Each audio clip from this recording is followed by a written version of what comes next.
दोस्तों नमस्कार। Colonel Ajay CEO Ajay astro money group fast global astro finance digital channel से आपसे मुखातिब बताऊँ। आज 8 अप्रैल सन 2025। दोस्तों खबर निकल के आ रही है कि मलेशियन पाम ऑयल फ्यूचर मंगलवार को शुरुआती सेशन में जो तेज़ी दिखा रहा था वो लगभग पूरी बढ़त गंवा कर सिर्फ 2 रिंगट मामूली बढ़त के साथ बंद हो रहा है। गौरतलब जानिए पूरी रिपोर्ट विस्तार से। दोस्तों अजय एस्ट्रो मनी ग्रुप देश का पहला चैनल है जो खाद्य तेलों पर, तिलहन पर, दलहन, मसाला, कपास, अनाज, लोहा, सोना, चांदी, कच्चा तेल, मेटल पर लगातार अपडेट और विश्लेषण आप तक प्रस्तुत करते हैं। पल पल की खबर आप तक पहुंचाते हैं। एक तरफ चाइना ने रेपसीड मिल्क का आयात भारत से 4 गुना किया है। इसके ऊपर भी हमारा एक एपिसोड अपलोड हुआ है, उसको भी बिल्कुल देखना ना भूलें। जानिए रिपोर्ट विस्तार से।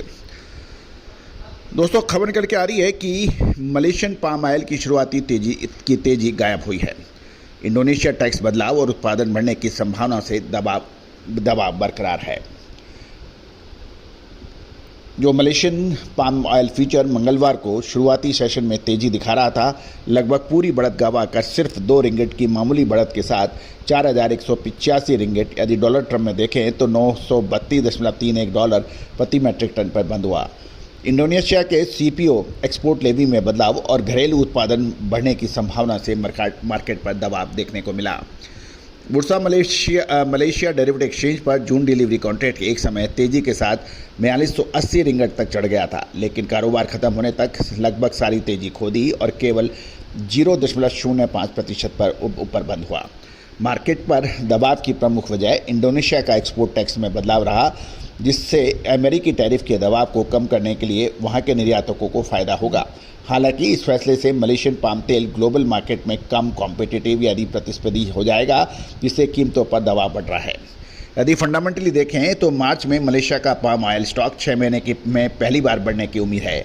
Malaysian palm oil association Mopa ने सोमवार को जो आंकड़े जारी किए उसके अनुसार मार्च में सीपीओ प्रोडक्शन 17.66% बढ़ने का अनुमान है और इसी संभावनाओं को सपोर्ट करते हुए ब्रोकर्स फर्म ने भी कहा है कि फरवरी की तुलना में मार्च में 11 से 15% उत्पादन बढ़ सकता है।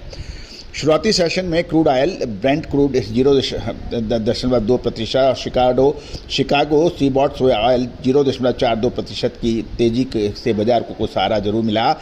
क्रूड ऑयल की मजबूती से पाम ऑयल को बायोडीजल की मांग से लिहाज से सपोर्ट मिला। दूसरी ओर चीन के डलियन कमोडिटी एक्सचेंज पर एडिबल ऑयल का कॉम्प्लेक्स कमजोर देखा गया। सबसे सक्रिय सोया ऑयल कॉन्ट्रैक्ट 0.76% और पाम ऑयल कॉन्ट्रैक्ट 0.48% गिरकर बंद हुए।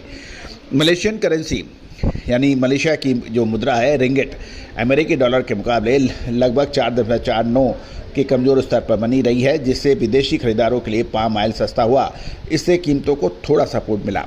आने वाले समय में ट्रेडर्स प्रोडक्शन ट्रेंड के अलावा अमेरिका से प्रस्तावित बायोडीजल ब्लेंडिंग के नए नियम और ग्लोबल क्रूड ऑयल की चाल पर सबको नज़र रखनी होगी। ये दोनों फैक्टर्स आने वाले लगभग शॉर्ट टर्म के लिए पाम ऑयल के भाव निर्धारित करने में महत्वपूर्ण भूमिका निभा सकते हैं। दोस्तों दूसरी ओर सरसों के तेल में भी मामूली 25 रुपये प्रति क्विंटल की तेजी दर्ज हुई। सरसों की आवक में कमजोरी देखी गई और जयपुर में सरसों के में मामूली बढ़त के साथ बंद हुआ है। जयपुर बाजार में देखें तो मंगलवार को सरसों के भाव में मजबूती दर्ज की गई और कम होती सप्लाई और निरंतर मांग के चलते भाव 25 रुपये प्रति क्विंटल बढ़कर 6300 से 6325 रुपये पहुँच गए, जो कि सोमवार को 6275 से 6300 रुपये प्रति क्विंटल थे। पूरे देश में सरसों की कुल आवक 8 लाख बैग रही, जो सोमवार को 9.5 लाख बैग की तुलना में स्पष्ट रूप से इसकी शॉर्टेज दिखा रही है। आवक में आई इस कमी से बाजारों को मजबूत आधार मिलने के समाचार हैं। क्रूड प्राइम ऑयल की कीमतें स्थिर बनी रही और 1270 के भाव पर कारोबार होने के समाचार है। दोस्तों आप सबकी नज़र सरसों की आवक, भाव और अंतर्राष्ट्रीय बाजारों के अंदर होने वाली गतिविधियों पर है। दोस्तों हमने खाद्य तेलों पर क्या होने की संभावना है इसके ऊपर अपडेट अपने सभी क्लाइंट्स को जारी कर दिए है। आप भी हमारी विशेष रिसर्च रिपोर्ट में सहयोग राशि अदा कर आप इसमें हिस्सेदारी कर सकते हैं। संपर्क कर सकते हैं, नंबर स्क्रीन पे दिए हुए हैं। All the very best, good luck, happy trading.